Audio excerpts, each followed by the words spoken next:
नमस्कार माऊली. चला ज्ञानेश्वरीच्या सहवासात आपण सर्वांनी बघितलंय, अर्जुनाच्या अंतःकरणाला स्वजनांवरचा मोह आणि ममता ह्यांनी आलिंगन दिल्यानंतर त्याच्यातल्या वीरवृत्तीचा अपमान झाला आणि ती त्याला सोडून निघून गेलेली आहे. आता अर्जुनाच्या अंतःकरणामध्ये फक्त शोकच आहे असं नाही, तर त्याचाही पुढचा परिणाम आपल्याला बघायला मिळतो, जो माऊलींनी अगदी सुंदर रीतीने टिपलेला आहे. तो परिणाम काय? तर आता आपल्या हातून पाप घडणार आहे, अनुचित कार्य घडणार आहे, ह्याची भीती त्याच्या अंतःकरणात निर्माण झालेली आहे. आपल्या हातून घडणाऱ्या पापाचे काय दुष्परिणाम असू शकतात, आपल्याला काय गमवावं लागेल, अशी भीती त्याच्या मनात निर्माण झाली. आणि अर्जुन श्रीकृष्णांना म्हणतो, जरी वधू करुनी गोत्र ज्यांचा, तरी वसवटा होऊनी दोषांचा, मज जोडिलासी तू हातींचा दुरी होसी. स्वजनांचा वध केल्यामुळे मी दोषांचं वसतिस्थान होईन. सगळे दोष माझ्या ठिकाणी येऊन राहायला लागतील आणि असा मी दोषांनी ग्रासलेला बघून जो तू आम्हाला लाभलेला आहेस, तो श्रीकृष्ण, तो सुद्धा आम्हाला अंतरेल, आम्ही त्याला गमवू, अशी भीती अर्जुनाच्या मनात निर्माण झाली.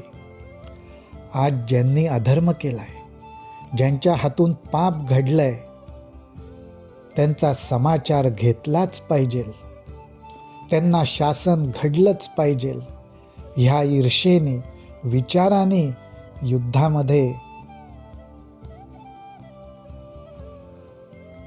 युद्धामध्ये सहभागी झालेल्या अर्जुनाच्या मनात आता मोह ममतेबरोबरच पापाच्या विचाराने, अनुचित कर्म करण्याच्या विचाराने सुद्धा घर केलेलं आहे. आणि एवढंच नाही, तर आता ह्यामुळे काय काय दुष्परिणाम होऊ शकतात हे सांगताना अर्जुन श्रीकृष्णांना म्हणतो, तुझसी अंतराय होईल, तुझसी अंतराय होईल, मग सांगे आमचे काय उरेल, तेणे दुःखे हिये फुटेल तुझवीण कृष्णा. अरे कृष्णा, आम्हाला तुझ्याशिवाय दुसरं कोण आहे? परंतु मी युद्ध केल्यामुळे, पापामध्ये भागीदार झाल्यामुळे, अनुचित कर्म केल्यामुळे जर मला तुलाच गमवावं लागणार असेल, तर ह्या युद्धाला काय अर्थ आहे? काय अर्थ आहे? म्हणून कौरव हे वधिजती, मग आम्ही भोग भोगिजती, हे असो मात अघडती, अर्जुन म्हणे. आणि आता ह्या ठिकाणी अर्जुनाने संपूर्णपणे नकारात्मक भूमिका घेतली आहे आणि तो म्हणतो की या कौरवांचा वध करून राज्यभोग भोगावं, तर हे आता शक्य नाही, असं अर्जुनाने स्पष्टपणे श्रीकृष्णांना सांगितलेलं आहे. शोक, मोह, ममता, पापामुळे निर्माण होणारी भीती, ह्या सगळ्या भावना आता अर्जुनाच्या मनात निर्माण झालेल्या आहेत. त्यामुळे हळूहळू त्याचे विचार आता नीतिमत्तेकडे वळायला लागलेत. पण गमतीचा भाग असा आहे की हे सगळं आपलं मनोगत तो कोणासमोर उघड करतोय, तर साक्षात आपण श्रीकृष्णांसमोर उघड करतोय. ते श्रीकृष्ण कोण, ह्याचाही आता जणू काही त्याला विसर पडलेला आहे. आणि अर्जुन म्हणतो की अरे, ह्या कौरवांना कळत नाही आहे की उचित काय अनुचित काय. विवेकाने ह्यांची साथ सोडलेली आहे, पण आम्हाला तर कळतंय, आम्हाला तर माहिती आहे काय योग्य आहे, काय विवेकाला धरून आहे, कशामध्ये आमचं हित आहे. स्वजनांचा स्वकुळाचा नाश केल्यामुळे कुठलं पाप माथ्यावर चढणार आहे हे आम्ही तर ओळखतो, कौरवांना कळत नाही, तर अशा वेळी आम्हीच युद्ध न केलेलं बरं. ह्या विचारावर आता अर्जुन स्थिर व्हायला लागलेला आहे. त्याच्या मनामध्ये त्याचा दृढ निश्चय व्हायला लागलेला आहे. काही वेळा माऊली आपल्यालाही आपल्या आजूबाजूला संवादांमध्ये असं दिसतं की एखादी व्यक्ती नीतिमत्तेच्या गोष्टी करतो, ज्ञानाच्या गोष्टी करतो आणि आपलीच बाजू कशी खरी आहे, बरोबर आहे ह्याचं पुष्टीकरण करण्यासाठी काही संदर्भही देतो. त्याच्यातून त्याला स्वतःलाच विश्वास द्यायचा असतो की मी जे बोलतोय ते बरोबर आहे आणि दुसऱ्यालाही पटावं म्हणून त्याला पुष्टी मिळेल असे संदर्भ तो द्यायला लागतो. तीच गोष्ट अर्जुनाच्या बाबतीतही घडली. श्रीकृष्णांनी आपल्या बाजूला वळावं, कारण अर्जुनाला लक्षात येत होतं आपल्या बोलण्याकडे श्रीकृष्णांचं म्हणावं तसं लक्ष नाही आहे.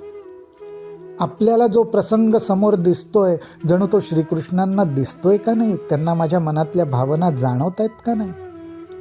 म्हणून ह्या नीतिमत्तेच्या गोष्टींना जेव्हा अर्जुनाने सुरुवात केली त्यावेळी त्याला पुष्टी देण्यासाठी तो असे संदर्भ घ्यायला लागला की तो म्हणतो, हे ऐसे कैसे करावे जे आपुले आपण मारावे, जाणत जाणताची सेवावे काळकूट. हाजी मार्गी चालता पुढा सिंह जाहला अवचिता, तो तव चुकविता लाभू आथी. असता प्रकाशु सांडावा मग अंधकूप आश्रावा, तरी तेथ कवणू देवा लाभू सांगे. अर्जुन म्हणतोय श्रीकृष्णांना, अरे हे सगळे कौरव स्वजन आपलेच आहेत आणि आता आपल्याच हाताने त्यांना मारायचं हे कसं काय शक्य आहे. एखादी गोष्ट विष आहे असं म्हटल्यानंतर त्याचं सेवन करावं का. आणि अकस्मात समोरून एखादं श्वापद सिंहासारखा हिंस्त्र प्राणी चालत आला तर त्याला चुकवून जाण्यातच हित नसतं का.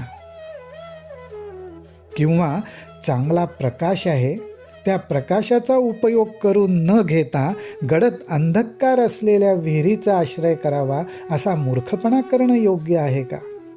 आता अशा नीतिमत्तेच्या गोष्टी, ज्ञानाच्या गोष्टी अर्जुन करू लागला आणि हे करण्याचं कारण काय, तर त्याला मी जो विचार करतोय तो बरोबर आहे हे कुठेतरी सिद्ध करायचं होतं. हे सिद्ध करावं लागणार आहे याची आवश्यकताच जणू भासू लागली होती असं ह्या ठिकाणी वाटतं. आणि म्हणून पुढे जाऊन अर्जुन श्रीकृष्णांना म्हणतो, ऐसे पार्थ तिये अवसरी म्हणे देवा अवधारी, या कल्मशाची थोरी सांगेन तुझं. आणि मग ह्या प्रसंगी अर्जुन परत देवाला म्हणतो की ह्या स्वजनांबरोबर करण्याच्या युद्धामुळे व त्यांचा आम्हाला जो वध करावा लागणार आहे त्या पापाचे किती भयंकर परिणाम होतील ते मी तुला सांगतो. ते श्रीकृष्णा तू आता बघ. माऊली, असा हा संवाद पुढे चाललेला आहे. आपल्याला आता अर्जुनाच्या अंतःकरणात डोकावणारा शोक, मोह, ममता, पाप, भीती अशा अनेक भावना बघायला मिळत आहेत. रामकृष्ण हरी, रामकृष्ण हरी, रामकृष्ण हरी.